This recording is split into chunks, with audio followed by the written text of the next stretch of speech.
हरि ओम माढ्यसमृत पृथ्वीरसाचिषकरुणसमावर्तताग्रे तस्य त्वष्टादिधर्मं तस्य देवतमाजानमग्रहे वेदाहमेदं पुरुषं महन्तमादित्यवर्णन्दमास परस्तात् त्वमेव विदित्वादि मृत्युमेति नान्यपन्था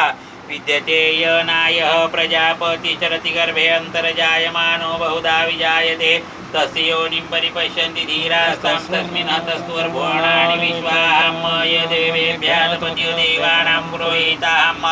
पूर्वो देवेभ्यो जातो नमो रुचाय ब्राह्मये रुचं ब्राह्मण्यनियन्तो देवाग्रे तद्ब्रुवणं यस्त्वैवं ब्राह्मणो विद्यात् स देवा जन्मजे श्री च ते लक्ष्मी च कन्या अहोरात्रे पर्वे नक्षत्राणि रूपमश्विनो व्यातं कृष्णन्निशानं मयिशानं सर्वलोकं मयिशानं स्तु कल्याणम्।